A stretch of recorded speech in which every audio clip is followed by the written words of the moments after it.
এখানে বসে বেশ ভালো ছবি তোলা যাবে। কি বল, জায়গাটাতে এমনি বসে আড্ডা, কি বলো সৌম্যদীপদা? ও ভাই বসে আড্ডাই মারি একটু। যা বসেই যাই, একটা ছেলে গিয়ে বসেই পড়ছে। ছবি টবি হেভি আসা যাবে নাকি? ক্যামেরা ট্যামেরা রেখে দেখো বসে একটু দেখি তোমার রয়্যাল ছবি তুলি। কাঠের থাকতে প্লাস্টিকে কেন? ঠ্যাসান দেওয়া যাবে ভাই, কাঠেরটাই ঠ্যাসান দিতে পারবো না। কি কি কথা, ঠিক আছে তুমি একটু বসো, আমি বাইরেটা দেখিয়ে আসি দেখে আয় ভাই। জায়গাটা। তো এইখান দিয়ে ঢুকে একটা পুকুর আছে, ওইটারও সুন্দর একটা ভিউ, মানে চারিদিকে দেখতে পাচ্ছ তোমরা গাছপালায় ভর্তি একদম।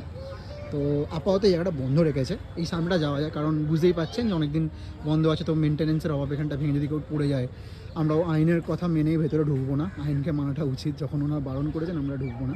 কিন্তু খুব সুন্দর জায়গা, পরিবেশটা খুব সুন্দর লাগবে, শান্ত একটু পরিবেশ লাগবে। তো এরপরে আমরা এই যে সমুদ্রটাও এসে গেছে, বসে বলে জায়গাটা দেখতে ভালো লাগছে বলে এসে গেছে। তো এরপরে আমাদের এবার ছবি টবি তোলা হবে। তো ছবিগুলো তো তোমরা জানো কোথায় দেখতে পাবে, আমাদের ছবিগুলো সব ইনস্টাগ্রাম চ্যানেলে চলে আসবে, ওগুলো দেখে নেবে। তো প্লিজ কিপ সাপোর্ট। এরকম মিনি ভ্লগ দেখতে চাইলে কমেন্ট করো, বলো, তখন আমরা আরও ইন্সপায়ার হবো, আমরা আরও এরকম মিনি ভ্লগ ট্রাই করবো করার। আজকের জন্য বাই।